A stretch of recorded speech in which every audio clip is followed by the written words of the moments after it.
So, hello everybody, and welcome to episode 3 of my journey into nature connectedness. Now, for those of you who have seen episodes 1 and 2, which are available on our website, you should see the link below, you will know that I am currently camping here at the beautiful Emerson College campus. Now, whilst it's quite rustic, it is not full-on wild camping because luckily I do have access to the tea room. And I was absolutely delighted yesterday to get hold of a duvet, which meant I had a much warmer and sounder night's sleep in my tent. Now, in this episode, I'd like to talk a little bit more about what nature connectedness actually is. And it seems to me, having read a number of recent studies, that most of them have their origins in something called the biophilia hypothesis. And what that hypothesis says is that human beings have an innate drive to seek connections with nature and all living things. In other words, we have a sort of natural attraction towards other forms of life, and we seek to engage and form relationships with them. And I guess that is reflected in everything from gardening to keeping pets to hiking in the mountains.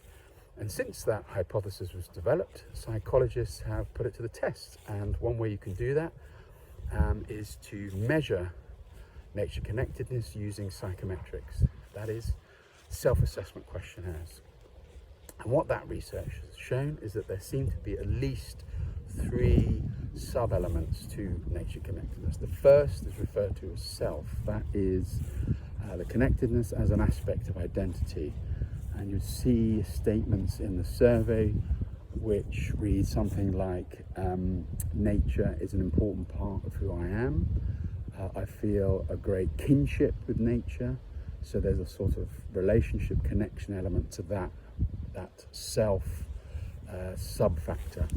The second sub-element is referred to as perception, and that measures and reflects attitudes that range all the way from nature is there to be exploited by human beings, all the way to nature is something to be respected and preserved.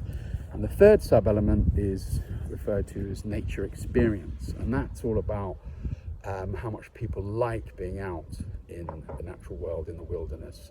Are you attentive and sort of mindful of the living world when you're out in green space and blue space?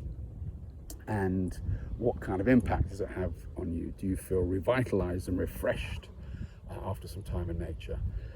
So those are the 3 elements, and because we can measure it, we can also show that it correlates positively with well-being and happiness and all sorts of other measures. And some of those studies have shown that nature connectedness appears to be what's called a mediator between that time in nature and the positive impact that it has on our well-being. So it's like the precondition, it's a precursor. It helps increase the potency of time in green space if you have a high level of nature connectedness. Now in the next episode I'm going to talk about how to build that sense of connectedness, the relationship with nature, and that will be available fairly soon, but it's goodbye for now.